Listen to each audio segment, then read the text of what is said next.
Diário do Nordeste no Enem. Apoio: Governo do Estado do Ceará, Assembleia Legislativa.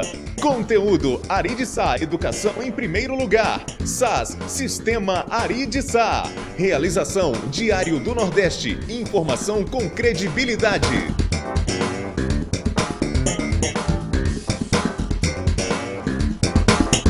Caros estudantes, estamos aqui novamente para comentarmos algumas questões do fascículo 14, onde eu e meu amigo Kelton iremos comentar algumas dessas questões deste fascículo. Beleza, Célio?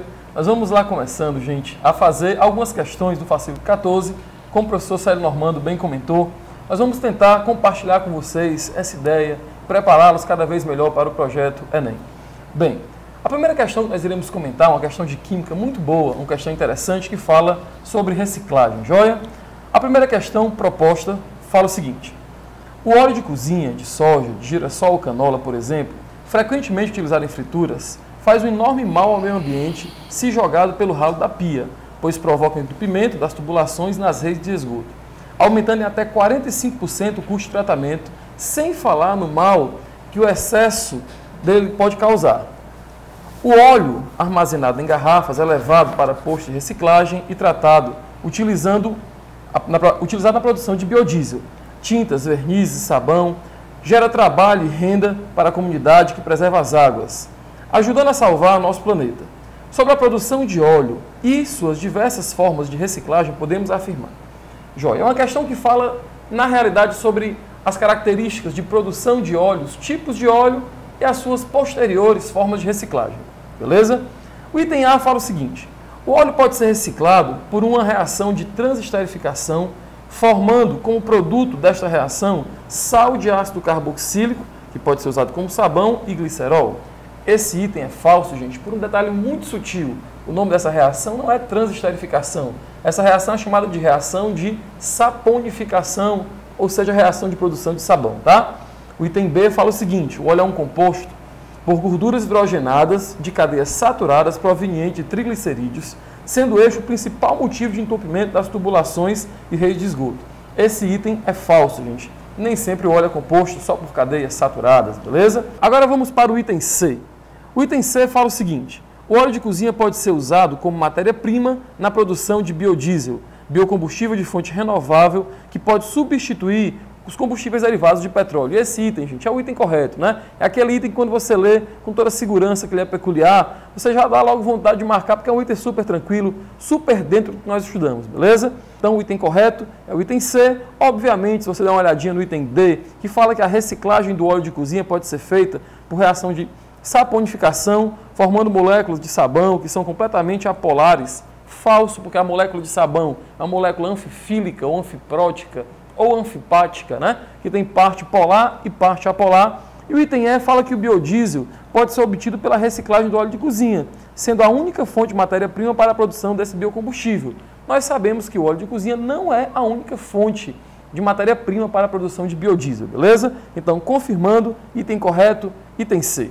Passamos agora para o professor Célio Normando aqui, para dar continuidade nas questões de física. Bom, nossa questão será a questão de número 1 do fascículo 14.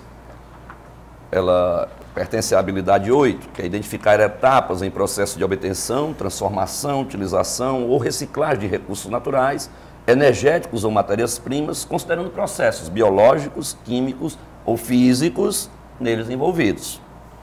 A questão tem o seguinte enunciado: em festas de aniversário, um dispositivo bastante simples, a remessa confetes. A engenhoca é constituída essencialmente por um tubo de papelão e uma mola helicoidal comprimida. No interior do tubo estão acondicionados os confetes. Uma pequena porção na base plástica do tubo destrava a mola que, em seu processo de relaxamento, empurra por 20 centímetros os confetes para fora do dispositivo. Ao serem lançados, com o tubo na posição vertical, os confetes atingem, no máximo 4 metros de altura, 20% do que conseguiriam se não houvesse a resistência do ar. Durante o arremesso dos confetes, observa-se na sequência as principais transformações de energia. Se observarmos a situação da engenhoca, como ele bem falou, comprimimos a mola. A partir do momento que comprimimos a mola com os confetes em cima, significa dizer que armazenamos energia na mola. É uma energia potencial elástica.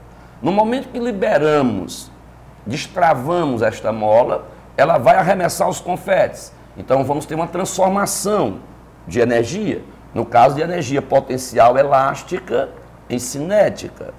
E a partir do momento em que os confetes começam a sair de dentro do tubo, subindo, vamos ter uma outra transformação, a de energia cinética em energia potencial gravitacional.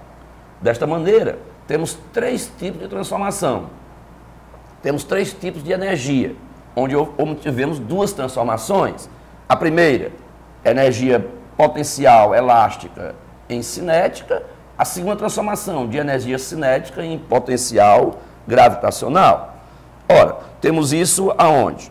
Potencial elástica, transformou em energia cinética, transformou em potencial gravitacional. Isso está exatamente na opção A. Letra A responde a questão de número 1. Beleza, Célio. Nós vamos dar continuidade ao nosso comentário aqui, falando a questão 6 proposta, uma questão interessantíssima de química, que é da habilidade 10 da competência 3, que fala sobre energia química e cotidiana. Beleza. A questão fala o seguinte: na extração de ouro, os garimpos costumam utilizar mercúrio.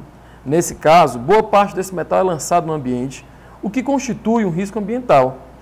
Alguns dos processos físicos, químicos e bioquímicos que ocorrem com o mercúrio após lançado no ambiente estão representados na figura abaixo.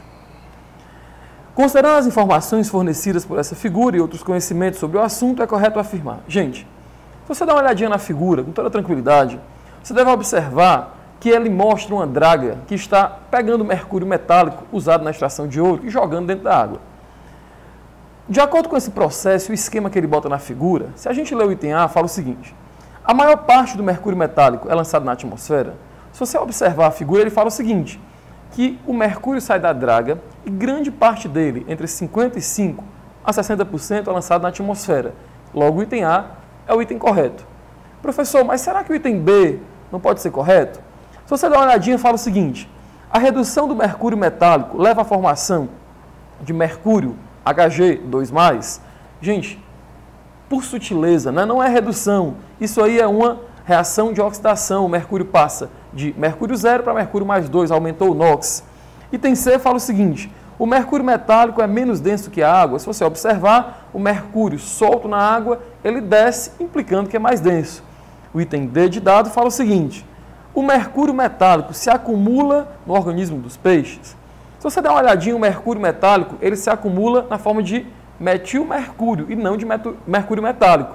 Logo, não é mercúrio metálico, é o cátion metilmercúrio. Por isso o item D é falso.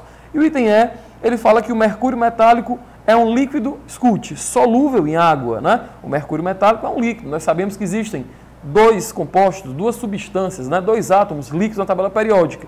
É o mercúrio e o bromo, beleza? Nesse caso ele é um líquido, mas não é solúvel, ele é insolúvel. Então, confirmando, caros alunos, o item correto é o item A. Professor, o aparelho que mais consome energia elétrica é o que tem maior potência? Caro estudante, é bom lembrar que para se calcular a energia elétrica, ela é uma grandeza que depende de 2 outras: da potência elétrica do aparelho e do tempo de funcionamento. Só seria verdadeiro o que você acabou de perguntar se, na verdade, todos os aparelhos funcionassem durante o mesmo tempo. Assim, se funcionarem durante o mesmo tempo, aquele que tiver a maior potência, evidentemente, consumirá a maior energia elétrica. Olá, caros internautas, sou o professor Gurgel, de Biologia, e mais uma vez estamos aqui para trabalharmos agora o módulo 14 das questões estilo Enem.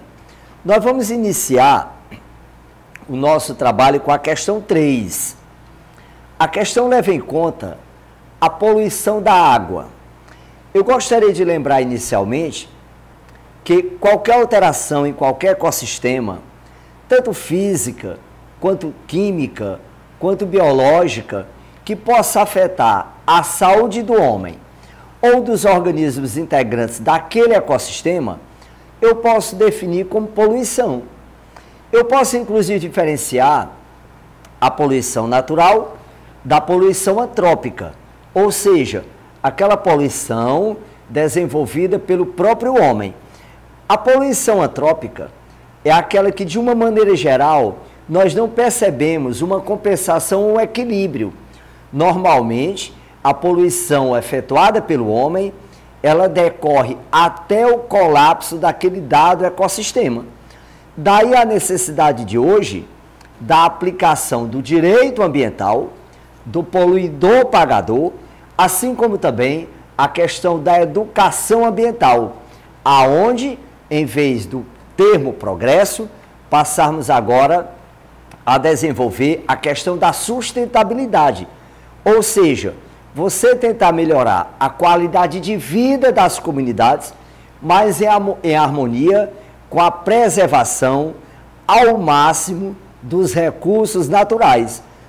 Uma vez que o homem, ele é um heterótrofo, então ele não é tido como autossuficiente. Daí a necessidade desta preservação, não só para a sobrevivência das gerações atuais, como também das gerações futuras. E a nossa questão 3, ela revela justamente a questão da eutrofização. Vamos inicialmente perceber o que afirma o comando da questão. A questão afirma que o gerenciamento dos resíduos sólidos no mundo tem se tornado um dos mais sérios problemas ambientais de saúde pública pela inadequação de seu destino final. Visando o disciplinamento dos resíduos sólidos do Estado do Ceará, o decreto número 26.604/2002, no seu artigo 1º, revela: a gestão dos resíduos sólidos é responsabilidade de toda a sociedade e terá como meta prioritária a sua geração, devendo o sistema de gerenciamento destes resíduos dar preferência à sua minimização, à reutilização, assim como à sua reciclagem. Um lago enriquecido com nutrientes, particularmente nitrogênio, fósforo, sofre ainda a descarga contínua de dejetos humanos, detergentes domésticos e resíduos industriais, processo denominado eutrofismo, que passa pelas etapas e acontecimentos revelados adiante. Bem, o acúmulo de substâncias biodegradáveis em um dado ecossistema aquático, a questão revela que se trata de um eutrofismo, ou ainda um processo de eutroficação ou eutrofização. As etapas que a questão revela são: primeiro, excesso de nutrientes, floração das águas, queda da taxa do oxigênio. Primeiro, nós percebemos que, diante da ubiquidade de micro-organismos, ou seja, de micro-organismos decompositores, serem encontrados naturalmente, onde você encontra a matéria orgânica biodegradável, esses micro-organismos, ao simplificarem esta matéria orgânica, vão justamente consumindo o oxigênio deste ambiente. Daí a queda na concentração do oxigênio dissolvido na água, obviamente comprometendo as comunidades aquáticas de respiração aeróbica estrita. A partir daí, ainda vamos ter o óbito dos aeróbicos, a partir daí, a decomposição anaeróbica com a produção de gases tóxicos. Bem, por uma questão até de seleção natural, a partir daí os micro-organismos decompositores anaeróbicos vão agora continuar o processo de eutrofização e justamente pela liberação desses gases tóxicos, e a partir daí que você observa um odor fétido destes ambientes. Bom, nós temos aí a sequência da eutrofização de um lago por uma ação antrópica, ou seja, a poluição efetuada pelo próprio homem.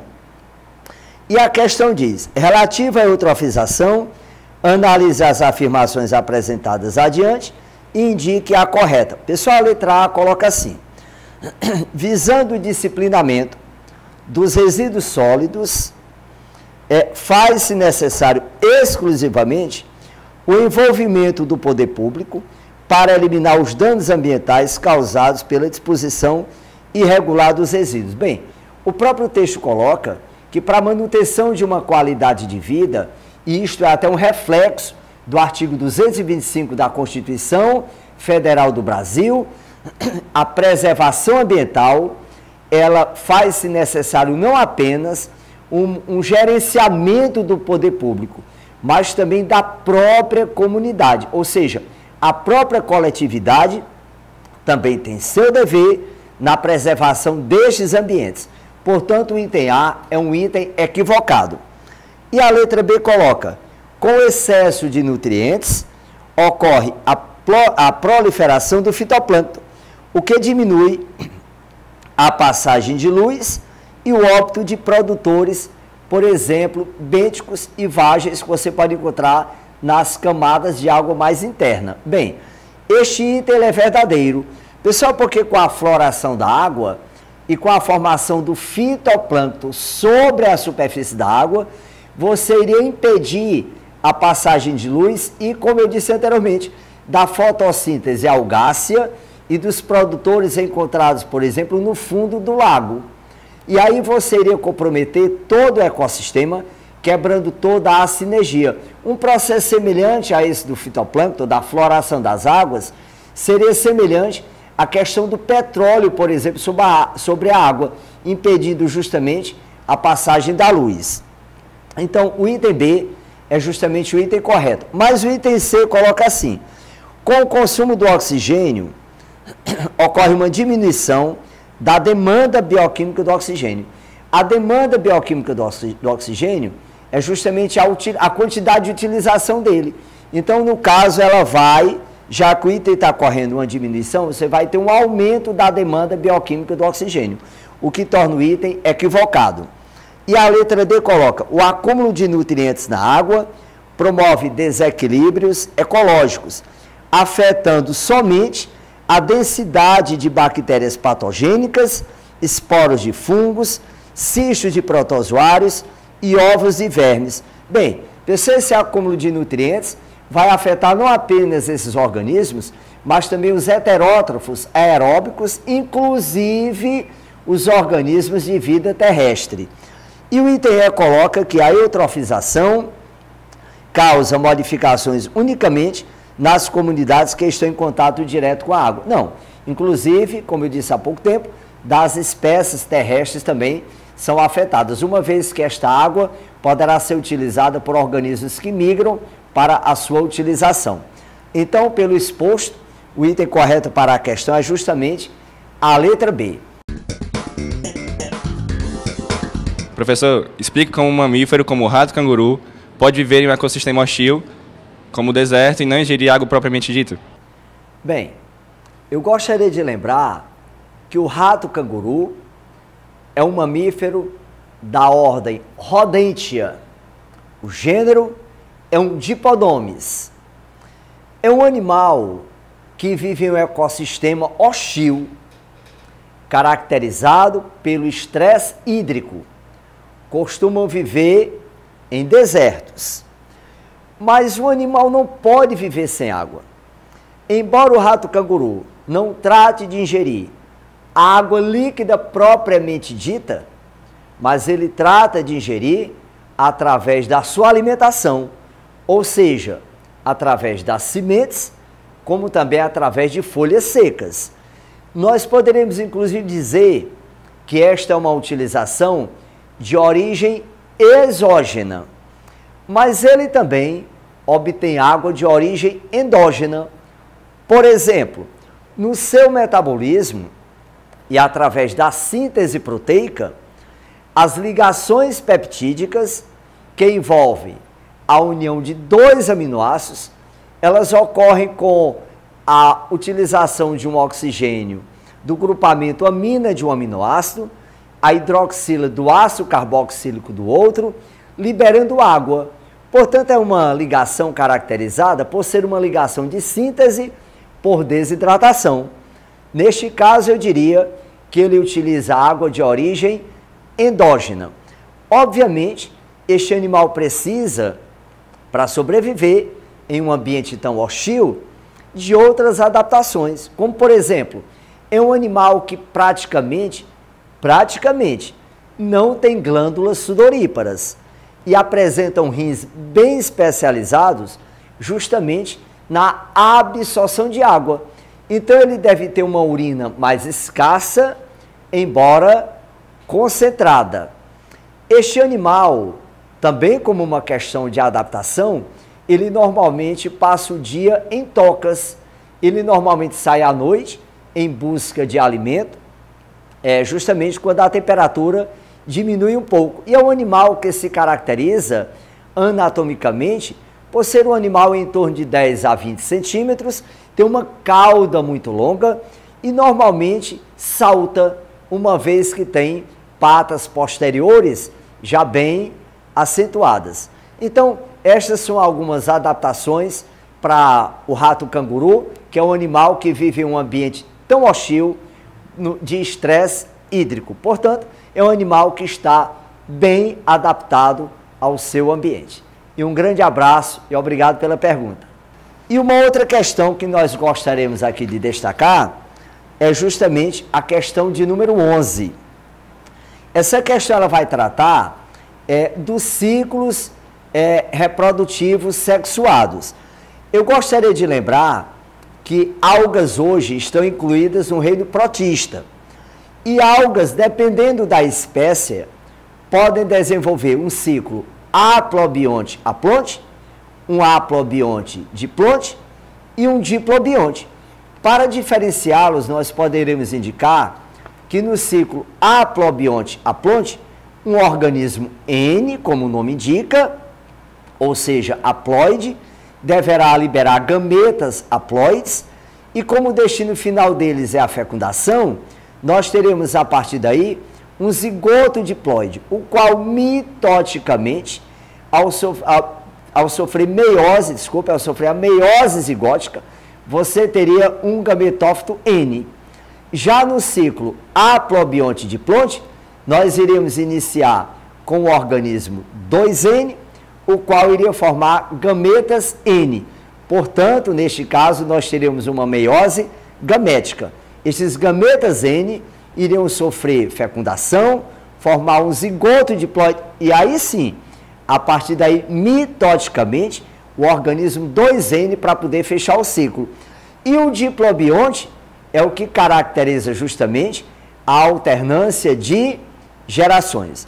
Então, a nossa questão 11 coloca o seguinte: nas algas ocorrem os ciclos reprodutivos haplobionte-aplonte, haplobionte-diplonte e o diplobionte, os quais podem ser encontrados em outros grupos de seres vivos.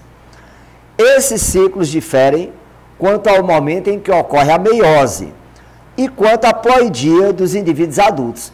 Portanto, nós temos a meiose zigótica, a meiose gamética e a meiose espórica.